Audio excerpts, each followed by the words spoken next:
What these bikes gives you is confidence, and confidence is everything actually.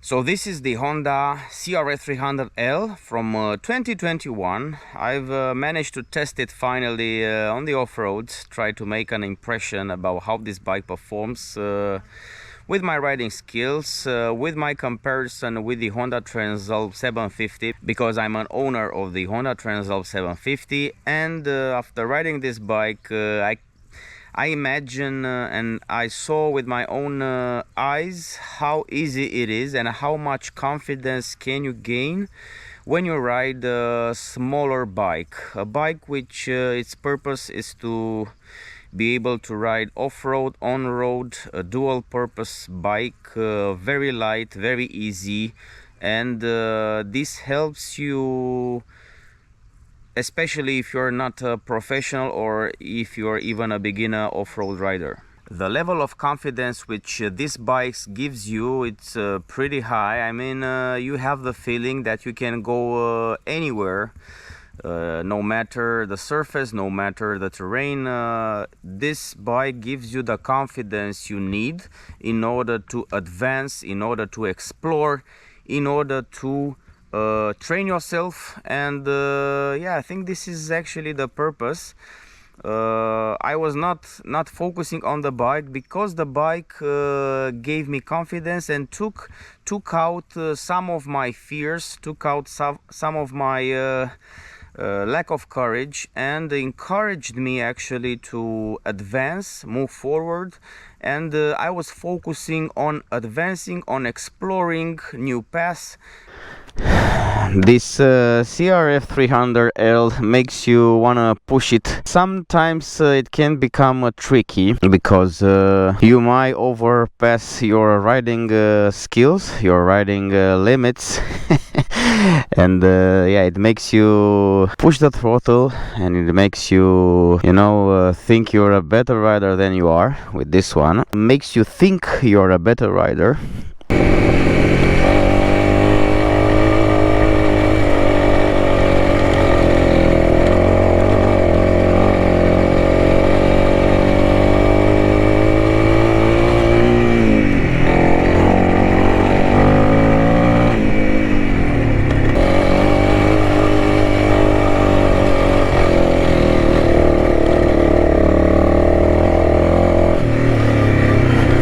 The landscape is a little bit different than it used to be when I came here for the first time with my Honda Transalp. The riding surface is totally different.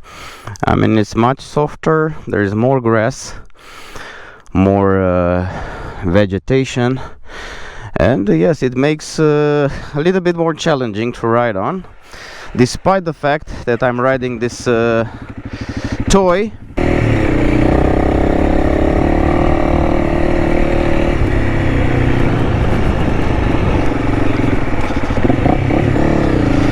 What these bikes gives you is confidence, and confidence is everything actually.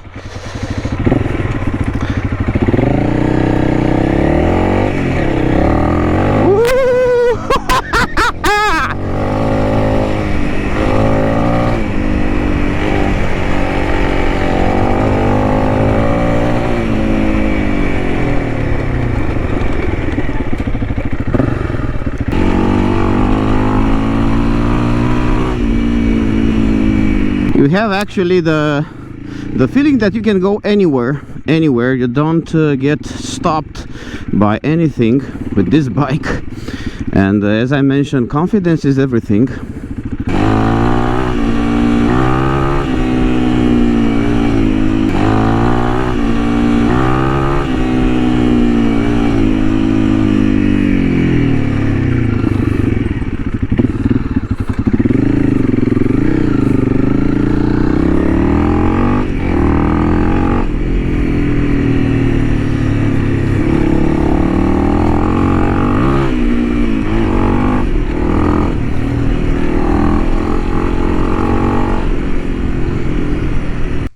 Now I would like to speak about some of the positives of this bike and some things which I think they need to be improved. Again, this is a 2021 model CRF300L. We've put a 550 performance ECU upgrade, ECU tuning.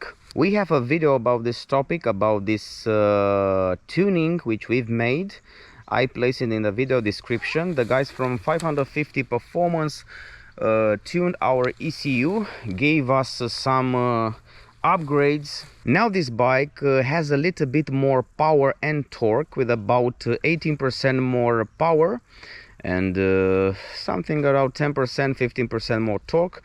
So yes, this is an updated or an upgraded CRF300L. But anyway, this is more like a stock bike, despite its Black Widow exhaust and some fake service handguards. The first thing I like about this bike, it's its weight and the way it's distributed. I mean, you barely can feel it. I'm 1.8 meters high and about 85 kilos, and this bike feels pretty light to me, but I stay very comfortable on a riding position.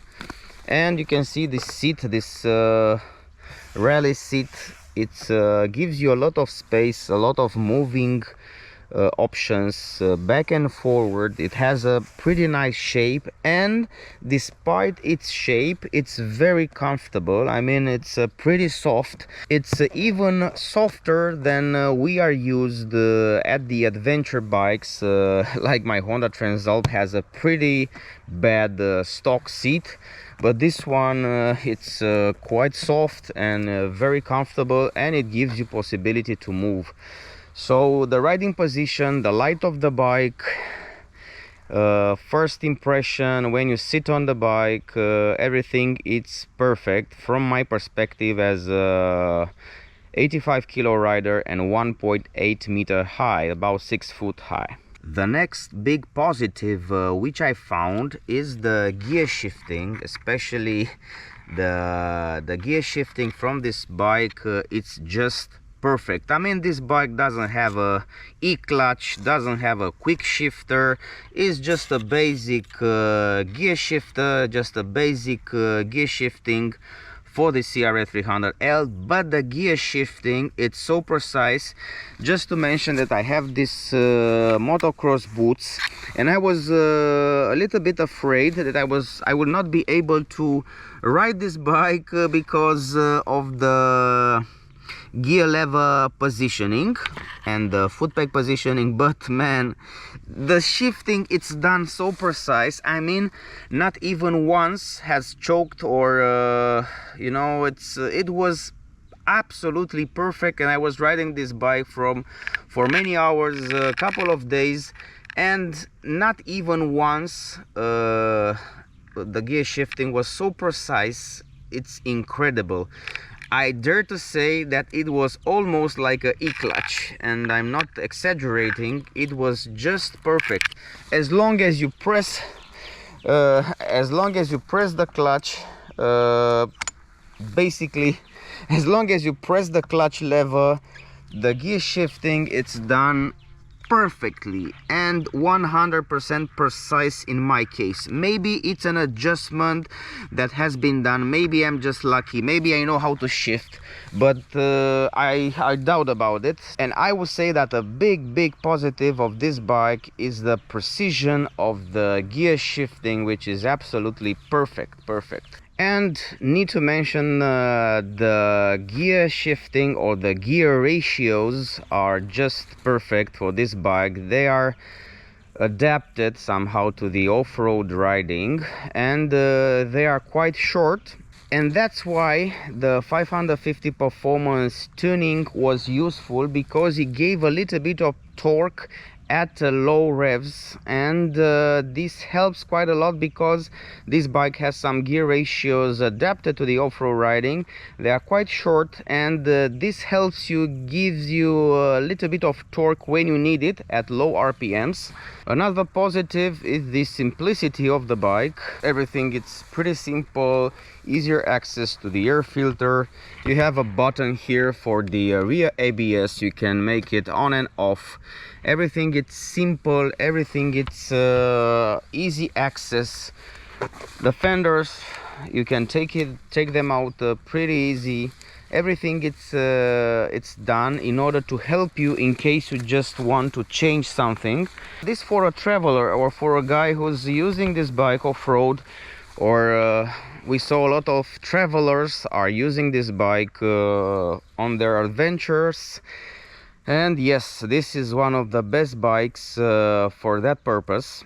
I am not sure if I will place the suspension at the positives, because could be because of my weight. I have 85 kilos plus gear. I think about 95 kilos in total, and I find the suspension pretty soft. I'm sure that the preload can be adjusted. No other adjustments for the fork, and I found it at the limit for my weight.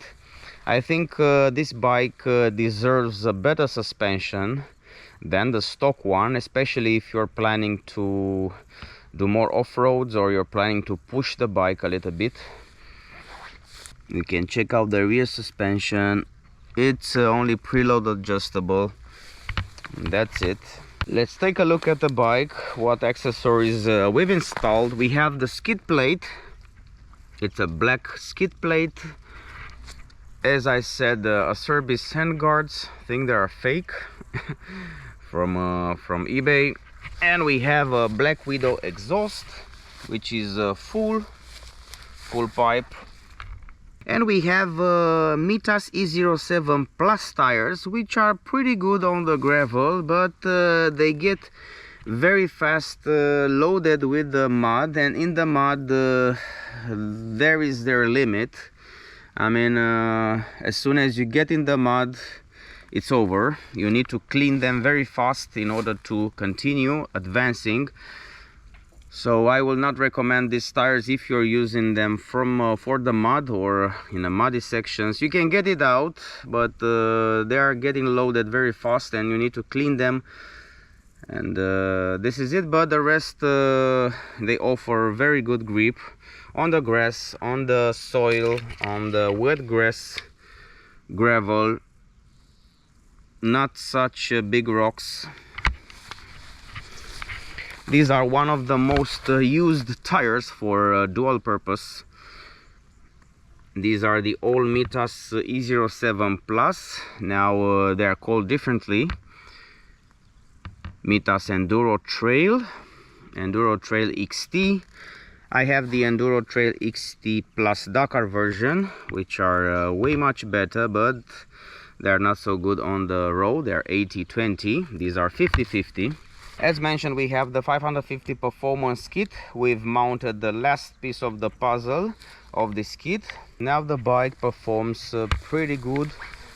It has a pretty nice acceleration, more torque on the low revs, and it helps a lot on climbing hills, on overtaking. Regarding the things which they need to be improved on this bike, they are discussable, because it matters what you're doing with this bike, what's your purpose with this bike. But if you would like to travel more, it's definitely that you need more than 7 liters petrol tank, and there are plenty of upgrades which you can do in order to increase the volume of the petrol tank. So you can find from a service and even from other aftermarket brands, you can find it a bigger petrol tank, and you can squeeze a lot of mileage out of this CRF. Another upgrade which I found necessary, it's the headlight.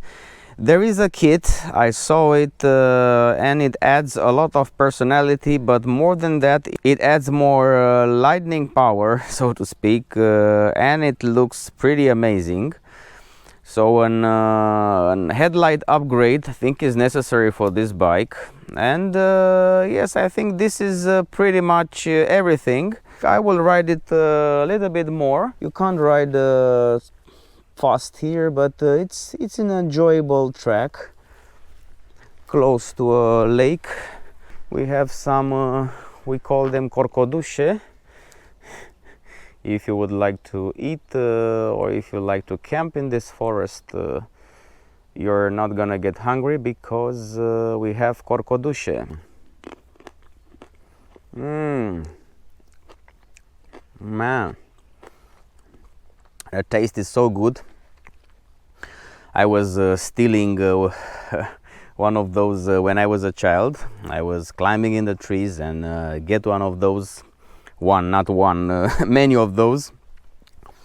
Man, you cannot get tired of this taste.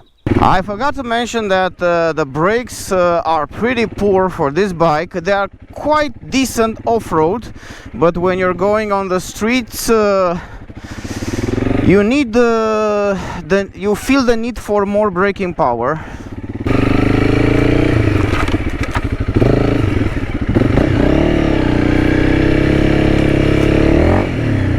And we're out. Because the suspension is pretty soft, you can reach out with your foot completely down. I mean, you have even an angle of 15 degrees in order to get your foot down. No problem.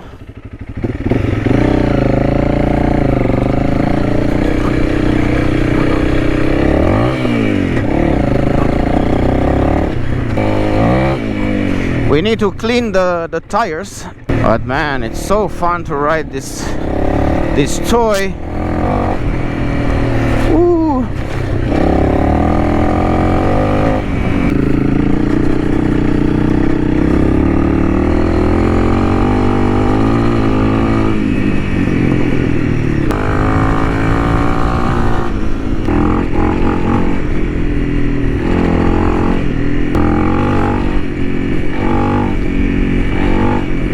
Definitely a very fun bike to ride, and I'm just at the beginning of my off-road trainings. This bike makes everything so easy, despite the fact that it's obvious you need some skills in order to ride off-road. I have to be honest, I'm not so exhausted as I was with my Honda Transalp, because this bike, it's way more light.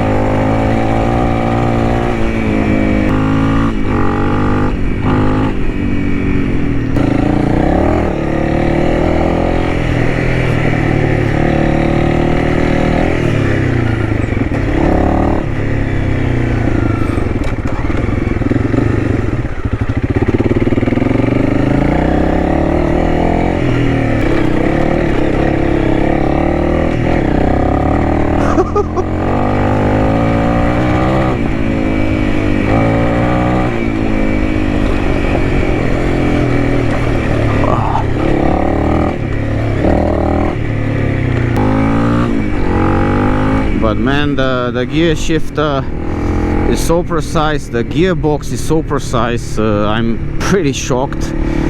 I was riding with a quick shifter on my Transalp, I was riding the E-clutch, but this one, it's not even new. It's the gearbox from the CRF300L from 2021, and it's incredibly precise. I mean, it's absolutely shocking.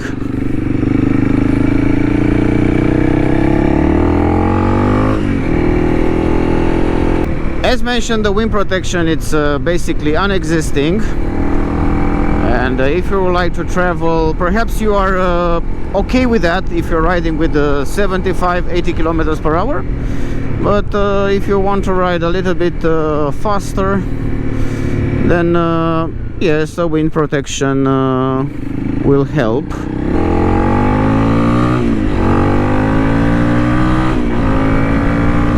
What I can see is that I can accelerate pretty good. We have 90 kilometers per hour, but you can overtake from the 90, you can reach 120 pretty fast.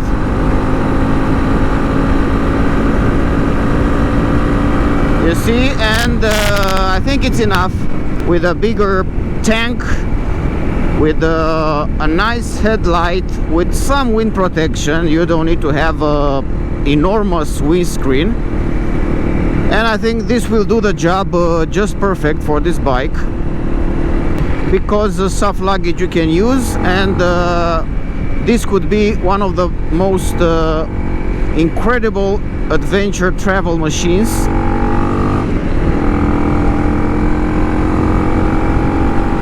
We can see on the dashboard that at 118, 120 the blinker comes in. Let's try, perhaps we can reach 130. So 129 on the dashboard, 129, 130, 130. All right, 130. Okay, 130 on the dashboard. And I think this is good, huh? For a dirt bike. If you're riding more economically, you can squeeze out an amazing fuel consumption. This could compete with the scooters in terms of fuel consumption, but of course on the off-road there's a different story over there. It's so refreshing to receive so much air from everywhere in these summer days. Wow, all your body, it's ventilated, and this is very good for the off-road indeed, but for the on-road in the same time there's no wind protection whatsoever anywhere. But this is, man, so refreshing. Yes. With this seat, sometimes I have the feeling that I'm getting out of the bike when I go backwards. I need to learn the seat length. But yes, it's comfortable. The seat is very comfortable, very soft, and I could ride it for a lot of kilometers.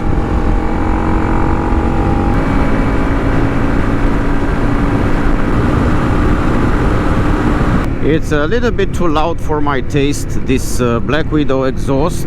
I mean, if you're riding a lot, it could become a pain. If you're riding 400 kilometers per day, it could become really exhausting to hear this loud exhaust.